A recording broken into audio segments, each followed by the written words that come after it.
Hello ನಮಸ್ತೆ ಎಲ್ರಿಗೂ welcome back to my YouTube channel. ಮುಂಗಾರು ಶುರುವಾದರೆ ಬಿದಿರು ಚಿಗುರೊಡೆಯುತ್ತೆ. ಸೊ ಇದರಿಂದ ನಾವು ಪಲ್ಯ ಹಾಗೂ ಸಾಂಬಾರನ್ನ ಮಾಡ್ತೀವಿ. ಸೊ ಮಲೆನಾಡಲ್ಲಿ ಇದೊಂಥರ ಸ್ಪೆಷಲ್ ಅಂತಲೇ ಹೇಳ್ಬೋದು. ವರ್ಷ ಪೂರ್ತಿ ಕಾದಿದ್ದು ನಾವು ತಿನ್ನುವಂಥ ಆಹಾರ. ದೇಹಕ್ಕಂತೂ ಬಹಳನೇ ಒಳ್ಳೆ ಬೆನಿಫಿಟ್ ಇದೆ. ನಮ್ಮ ದೇಹದಲ್ಲಿ ಏನಾದರೂ ಕೂದಲಾಗಿರ್ಬೋದು, ಇಲ್ಲಾಂದರೆ ಕಿಡ್ನಿ ಸ್ಟೋನ್ ಅಂತ ಹೇಳ್ತೀವಲ್ವ, ಸೊ ಅದರಿಂದ ಬಳಲ್ತಾ ಇರೋರಿಗಂತೂ ಇದು ಬಹಳನೇ ಒಳ್ಳೆಯದು. ನಮ್ಮ ದೇಹದಲ್ಲಿ ಇದೇನಾದರೂ ತ್ಯಾಜ್ಯ ವಸ್ತು ಇದ್ದರೆ ಖಂಡಿತವಾಗ್ಲೂ ಇದನ್ನು ತಿನ್ನೋದ್ರಿಂದ ಅದೆಲ್ಲದೂ ಕೂಡ ಹೊರ ಹಾಕುತ್ತೆ. ಸೊ ಮಲೆನಾಡು ಸೈಡಲ್ಲಿ ಇದು ಯಥೇಚ್ಛವಾಗಿ ಮಳೆಗಾಲ ಇನ್ನೇನು ಶುರುವಾಗ್ತಿದೆ ಅನ್ನೋ ಟೈಮಲ್ಲಿ ತುಂಬಾ ಸಿಗುತ್ತೆ. ಸೊ ಸ್ಪೆಷಲ್ ಅಂತಲೇ ಹೇಳ್ಬೋದು. ಸೊ ಹಾಗಿದ್ದರೆ ಬನ್ನಿ, ಇವತ್ತಿನ ಸ್ಪೆಷಲ್ ಏನಂತ ಹೇಳಿದ್ರೆ ಕಳಲೆ ಪಲ್ಯನ ಯಾವ ರೀತಿ ಮಾಡೋದು ಅಂತೇಳಿ ತಿಳಿಸ್ಕೊಡ್ತೀನಿ. Welcome back to my YouTube channel. So ಕೊನೆವರೆಗೂ ಮಿಸ್ ಮಾಡಿದೆ ನೋಡಿ. ನಿಮ್ಮನೇಲಿ ಏನಾದರೂ ಹಸು ದನ ಕರುಗಳು ಏನಾದರೂ ಇದ್ದರೆ ದಯವಿಟ್ಟು ಇದನ್ನು ಹಾಕಲಿಕ್ಕೆ ಹೋಗಬೇಡಿ. ಸೊ ಯಾಕೆಂತ ಹೇಳಿದ್ರೆ ಅದನ್ನೆಲ್ಲ ತಿಂದರೆ ಅದಕ್ಕೆ ದೇಹಕ್ಕೆ ಹಾನಿಕರ. ಹಾಗಾಗಿ ಸೊ ಇದನ್ನು ಯಾವ ರೀತಿ ಮಾಡೋದು, ಪ್ರೊಸೀಜರ್ ಹೇಗಿರುತ್ತೆ ಅಂಥೇಳಿ ಸೊ ಒಂದ್ಸರಿ ನೋಡ್ಕೊಂಡು ಬರೋಣ ಬನ್ನಿ. Welcome back to my again YouTube channel. ಬನ್ನಿ, ಸಬ್ಸ್ಕ್ರೈಬ್ ಮಾಡಿಲ್ಲ ಅಂದರೆ ಸಬ್ಸ್ಕ್ರೈಬ್ ಮಾಡ್ಕೊಳ್ಳಿ ಪ್ಲೀಸ್. ಮೊದಲಿಗೆ ಕಳಲೆನ ತೊಗೊಂಡಿದ್ದೀನಿ. ಸೊ ಕಳಲೆ ಅಂದರೆ ಈ ರೀತಿಯಾಗಿರೋದಿಲ್ಲ, ಇದ್ರ ಮೇಲೆ ಸಿಪ್ಪೆ ಎಲ್ಲ ಇರುತ್ತೆ, ಅದನ್ನೆಲ್ಲ ಬಿಡಿಸ್ಬಿಟ್ಟು ನಾವು ಎಳೆದಾಗಿರೋ ಅಂಥದ್ದನ್ನ ತೊಗೋಬೇಕಾಗುತ್ತೆ. ಸೊ ಈ ರೀತಿಯಾಗಿ ಸಿಪ್ಪೆ ಎಲ್ಲ ತೆಗೆದಿದ್ದೀನಿ. ಸೊ ನಂತರ ಇದನ್ನು ಕಟ್ ಮಾಡ್ಕೋಬೇಕು, ಚಿಕ್ಕದಾಗಿ ಕಟ್ ಮಾಡ್ಕೋಬೇಕಾಗುತ್ತೆ. ನೋಡಿ, ಇದನ್ನು ಈ ರೀತಿಯಾಗಿ ಚಿಕ್ಕದಾಗಿ ಕಟ್ ಮಾಡಿದ್ದೀನಿ. ಸೊ ನೀವು ಬೇಕಿದ್ರೆ ಒಂದು ದಪ್ಪ ಸೈಜಲ್ಲಿ ಬೇಕಿದ್ರೂ ಕಟ್ ಮಾಡ್ಕೊಬೋದು, ಒಂದು ಮೀಡಿಯಮ್ ಸೈಜಲ್ಲಿ. ಸೊ ಪಲ್ಯಕ್ಕೆ ಆದರೆ ಈ ರೀತಿಯಾಗಿ ಚೆನ್ನಾಗಿರುತ್ತೆ. ಸಾಂಬಾರು ಮಾಡೋದಾದರೆ ಒಂದು ಸ್ವಲ್ಪ ದಪ್ಪ ಮೀಡಿಯಮ್ ಸೈಜಲ್ಲಿ ಕಟ್ ಮಾಡ್ಕೋಬೇಕಾಗುತ್ತೆ. ಸೊ ಈ ಕಟ್ ಮಾಡಿರೋ ಇದನ್ನು ಒಂದು 2-3 ಸರಿ ನೀಟಾಗಿ ವಾಶ್ ಮಾಡಿಬಿಟ್ಟು ನಂತರ ಇದನ್ನು 1 ಡೇ ಫುಲ್ಲಾಗಿ ನಾವು ನೀರಲ್ಲಿ ನೆನೆಸಿಡ್ಬೇಕಾಗುತ್ತೆ. ಸೊ ಬಿದಿರು ಆಗಿರೋದ್ರಿಂದ ಇದನ್ನು 1 ಡೇ ಫುಲ್ಲು, ಇಲ್ಲಾಂದರೆ 2 ಡೇನೂ ಕೂಡ ಕೆಲವ್ರು ನೆನೆಸಿಡ್ತಾರೆ. ಇದು ಸ್ವಲ್ಪ ಎಳೆದಿದ್ದರೆ 1 ಡೇ ಸಾಕಾಗುತ್ತೆ. ಇನ್ನು ಸ್ವಲ್ಪ ಜಾಸ್ತಿ ಒಂದು ಸ್ವಲ್ಪ ಬಲ್ತಿದ್ರೆ ಆ ಥರ ಏನಾದರೂ ಇದ್ದರೆ ಒಂದು 2-3 ಡೇಸ್ ಅಂತೂ ನೆನೆಸ್ಬೇಕಾಗುತ್ತೆ. ಸೊ ಬೆಳಗ್ಗೆ ಮಾರ್ನಿಂಗ್ ನೆನೆಸಿದ್ರೆ ನೆಕ್ಸ್ಟ್ ಡೇ ಮಾರ್ನಿಂಗ್ ನಾವು ಇದನ್ನು ರೆಸಿಪಿನ ಮಾಡ್ಕೋಬೋದು. ಸೊ ಬನ್ನಿ, ಹಾಗಿದ್ರೆ ಹೇಗೆ ಮಾಡೋದು ಅಂತೇಳಿ ನೋಡೋಣ. ಮತ್ತು ಇದನ್ನು ಇವಾಗ ನೆನೆಸಿ ಇಟ್ಟಿರ್ತೀನಿ. ಸೊ ನೆಕ್ಸ್ಟ್ ಡೇ ಬೆಳಗ್ಗೆ ಇದನ್ನು ಮಾಡೋ ಅಂಥದ್ದು ನೋಡಿ. ನೆನೆಸಿಟ್ಟಿದ್ದೆ. ಸೊ ಮಾರ್ನಿಂಗ್ ಬೆಳಗ್ಗೆ ಇದನ್ನು ನೀಟಾಗಿ ಒಂದು 2 ಸರಿ ಮತ್ತೊಮ್ಮೆ ತೊಳೆದ್ಬಿಟ್ಟು ಇದನ್ನು ನೀಟಾಗಿ ಹಿಂಡಿಬಿಟ್ಟು ತೆಗಿಬೇಕಾಗುತ್ತೆ. ಸೊ ಈ ಕಡೆ ನಾನು ನೈಟೇನೆ ಕಡಲೆಕಾಳನ್ನ ನೆನೆಸಿ ಇಟ್ಟಿದ್ದೆ. ಸೊ ಇದಕ್ಕೆ ಕಾಂಬಿನೇಷನ್ ಇದ್ರ ಜೊತೆಗೆ ಕಡಲೆಕಾಳು ಹಾಕಿದ್ರೆ ಪಲ್ಯಕ್ಕೆ ಬಹಳನೇ ಟೇಸ್ಟಾಗಿರುತ್ತೆ. ನಮ್ಮ ಮಲೆನಾಡು ಕಡೆ ಅಂತೂ ನಾವು ವರ್ಷಕ್ಕೆ 1 ಸರಿ ಅಲ್ಲ 2 ಸರಿ ಅಲ್ಲ, ಒಂದು 3-4 ಸರಿ ಅಂತೂ ನಾವು ಇದನ್ನು ಮಾಡ್ಕೊಂಡು ತಿಂತೀವಿ. ಸೊ ಆರೋಗ್ಯಕ್ಕೆ ಬಹಳನೇ ಒಳ್ಳೆಯದಿದೆ. ಸೊ ಇವಾಗ ನೋಡಿ, ಒಂದು ಹಂಚಿಗೆ ನಾನು ಒಂದು 2 ಚಕ್ಕೆ, ಒಂದು 3 ಲವಂಗ, ಹಾಗೆಯೇ 1 ಸ್ಪೂನ್ ಆಗೋವಷ್ಟು ಧನಿಯಾನ ಈ ರೀತಿಯಾಗಿ ಹುರ್ಕೊಳ್ಳಿ. ಇದಿಷ್ಟು ಇವಾಗ ಬಿಸಿಯಾದ ನಂತರ ಒಂದು ಚಿಕ್ಕದಾಗಿರೋಂಥ ಒಂದು ಮಿಕ್ಸಿ ಜಾರಿಗೆ ಹಾಕ್ಕೊಳ್ಳೋಣ. ನಂತರ ಅದೇ ಒಂದು ಹಂಚಿಗೆ 1-2 ಈರುಳ್ಳಿನ ಈ ರೀತಿ ಕಟ್ ಮಾಡಿ ಹಾಕಿದ್ದೀನಿ. ಸೊ ಇದು ಪ್ರೊಸೀಜರ್ ಹೇಗೆ ಅಂದರೆ ಎಲ್ಲದೂ ಕೂಡ ಹುರಿದ್ಬಿಟ್ಟು ಹಾಕಬೇಕು. ಸೊ ಹಾಗಿದ್ರೆ ಪಲ್ಯದ ಟೇಸ್ಟ್ ಕೂಡ ಬಹಳನೇ ರುಚಿಯಾಗಿ ಕೂಡ ಇರುತ್ತೆ. ಸೊ ನಂತರ ಟೊಮೊಟೊನ ಹಾಕ್ತಾಯಿದ್ದೀನಿ, 1 ಟೊಮೊಟೊನ ಹಾಕ್ತಾಯಿದ್ದೀನಿ ಕಟ್ ಮಾಡಿಬಿಟ್ಟು.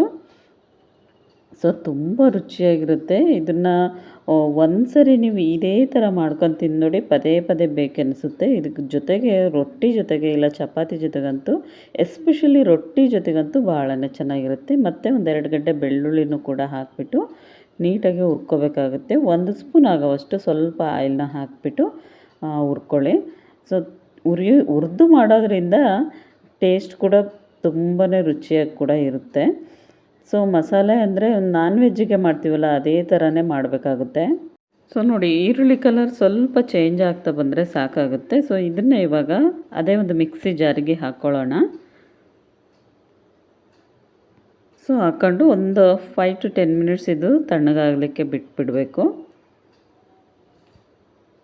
ನಂತರ ನಾನಿಲ್ಲಿ 1 ಟೇಬಲ್ ಸ್ಪೂನ್ ಆಗುವಷ್ಟು ಅಚ್ಚ ಖಾರದ ಪುಡಿ ಹಾಕ್ತಾಯಿದ್ದೀನಿ. ಹಾಗೆಯೇ 1 ಟೇಬಲ್ ಸ್ಪೂನ್ ಆಗೋಷ್ಟು ಗರಂ ಮಸಾಲ ಪೌಡರ್ ಕೂಡ ಹಾಕ್ಕೊಳ್ಳಿ. 1 ಹಿಡಿ ಆಗೋಷ್ಟು ಕೊತ್ತಂಬರಿ ಸೊಪ್ಪು, ಇದ್ರ ಜೊತೆಗೇ ಒಂದು 2 ಸ್ಪೂನ್ ಆಗುವಷ್ಟು ನಾನು ಹಸಿ ತೆಂಗಿನ ತುರಿನ ಕೂಡ ಹಾಕ್ಕೊಂಡಿದ್ದೀನಿ. ಸೊ ಇದಿಷ್ಟು ಮಿಕ್ಸಿ ಮಾಡಬೇಕು.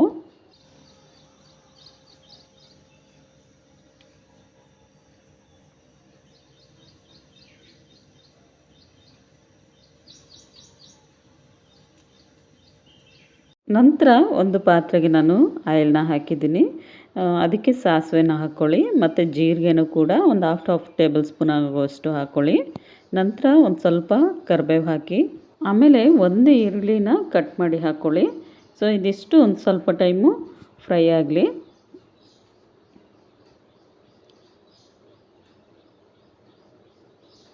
ಸೊ ಆಯಿಲಲ್ಲೇ ಒಂದು 2-3 ಮಿನಿಟ್ಸ್ ಇದು ಫ್ರೈ ಆಗಲಿಕ್ಕೆ ಬಿಟ್ಬಿಡೋಣ. ಇವಾಗ ಇದಕ್ಕೆ ಕಳಲೆನ ಹಾಕ್ಕೊಳ್ಳಿ. ಸೊ ನೋಡಿ, ಈ ರೀತಿ ಚಿಕ್ಕದಾಗಿ ಬೇಕಾದರೂ ಕಟ್ ಮಾಡ್ಕೊಳ್ಳಿ, ತುಂಬ ಚೆನ್ನಾಗಿರುತ್ತೆ. ಸೊ ಹಾಕಿಬಿಟ್ಟು ಇದೆಲ್ಲದೂ ಕೂಡ ಮಿಕ್ಸ್ ಮಾಡಿ, ಜೊತೆಗೆ ನೆನೆಸಿಟ್ಟಿರೋ ಅಂತಹ ಕಡಲೆಕಾಳನ್ನು ಕೂಡ ಇದಕ್ಕೆ ಹಾಕ್ಬಿಟ್ಟು ಮಿಕ್ಸ್ ಮಾಡ್ಕೊಳ್ಳಿ.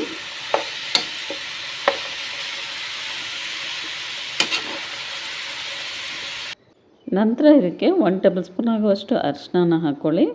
ಆಮೇಲೆ 1 ಸ್ಪೂನ್ ಆಗುವಷ್ಟು ಕಲ್ಲುಪ್ಪನ್ನ ಹಾಕಿ ಮಿಕ್ಸ್ ಮಾಡಿ.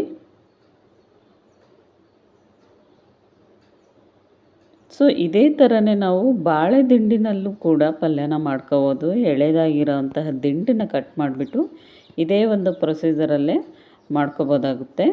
ಸೊ ಅದು ಕೂಡ ತುಂಬಾ ರುಚಿಯಾಗಿರುತ್ತೆ. ಅದು ಕೂಡ ನಮ್ಮ ದೇಹದಲ್ಲಿರೋ ಕಿಡ್ನಿ ಸ್ಟೋನ್ ಆಗಿರ್ಬೋದು, ಇಲ್ಲಾಂದರೆ ಕೂದಲೇನಾದರೂ ಇದ್ದರೆ ಅದೆಲ್ಲದೂ ಕೂಡ ಕರಗಿಸುತ್ತೆ. ಅಷ್ಟೊಂದು ಪವರ್ ಇರುತ್ತೆ ಇವೆರಡರಲ್ಲೂ. ಒಂದು 3 ಮಿನಿಟ್ಸ್ ಇದನ್ನು ಮುಚ್ಚಿ ತೆಗೆದ ನಂತರ ಇದಕ್ಕೆ ಇವಾಗ ಮಸಾಲನ ಆ್ಯಡ್ ಮಾಡಬೇಕಾಗುತ್ತೆ. ಸೊ ಮಸಾಲೆ ಹಾಕೋದ್ರಿಂದ ತುಂಬ ರುಚಿಯಂತೂ ಇದನ್ನು 1-2 ಪಟ್ಟು ಜಾಸ್ತಿನೇ ಮಾಡುತ್ತೆ. ಅಷ್ಟೊಂದು ಚೆನ್ನಾಗಿರುತ್ತೆ. ಸೊ ಇದೇ ಒಂದು ಪ್ರೊಸೀಜರಲ್ಲೇ ನಾನು ಏನು ಮಾಡಿದ್ನಲ್ವ ಮಸಾಲೆನ ಎಲ್ಲ ಹುರ್ಕೊಂಬಿಟ್ಟು, ಸೊ ಅದೇ ಥರನೇ ಮಾಡಿದ್ರಂತೂ ಟೇಸ್ಟ್ ತುಂಬ ಚೆನ್ನಾಗಿರುತ್ತೆ. ಇದನ್ನು ಹಾಕ್ಕೊಳ್ಳಿ. ಇವಾಗ ಹಾಕಿ ನೀರು ಎಷ್ಟು ಬೇಕಷ್ಟು ನೋಡ್ಕೊಳ್ಳಿ. ಸ್ವಲ್ಪ ನಿಮಗೆ ಥಿಕ್ನೆಸ್ಸಾಗಿ ಬೇಕು ಅಂದರೆ ಸ್ವಲ್ಪನೇ ನೀರು ಹಾಕಿ, ಇಲ್ಲಾಂದರೆ ಸ್ವಲ್ಪ ತೆಳುಗಬೇಕು ಅಂದರೆ ಸ್ವಲ್ಪ ಜಾಸ್ತಿನೇ ನೀರನ್ನು ಕೂಡ ಹಾಕೋಬೋದು. ಅದೇ ಒಂದು ಮಿಕ್ಸಿ ಜಾರಿಗೆ ನಾನು ನೀರನ್ನ ಹಾಕಿಬಿಟ್ಟು ಮಿಕ್ಸ್ ಮಾಡ್ತಾಯಿದ್ದೀನಿ.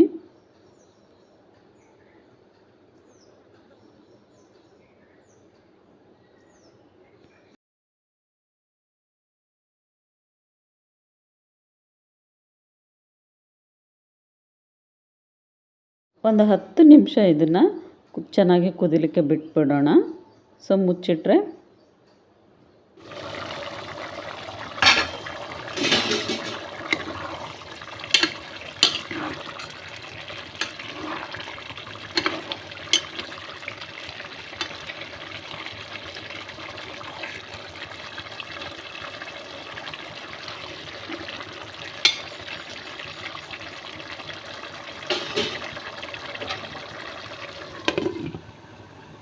ನೋಡಿ, ಇವಾಗ ಕಡಲೆ ಪಲ್ಯ ರೆಡಿ ಆಯಿತು. ಭಾಳ ಚೆನ್ನಾಗಿರುತ್ತೆ. ಸೊ ನೀವು ಕೂಡ ಇದನ್ನು ಮನೆಯಲ್ಲೇ ಒಮ್ಮೆ ಟ್ರೈ ಮಾಡಿ.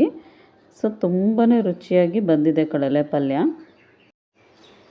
ಸೊ ನೋಡಿದ್ರಲ್ವ ಕಡಲೆ ಪಲ್ಯನ ಯಾವ ರೀತಿ ಮಾಡ್ಕೊಳ್ಳೋದು ಅಂತೇಳಿ. ಸೊ ತುಂಬಾ ಆರೋಗ್ಯಕರವಾದಂಥ ರೆಸಿಪಿ ಇದು, ತುಂಬಾ ಒಳ್ಳೆಯದು. ಸೊ ನೀವು ಕೂಡ ಇದನ್ನು ಮನೇಲಿ ಒಮ್ಮೆ ಟ್ರೈ ಮಾಡಿ ನೋಡಿ.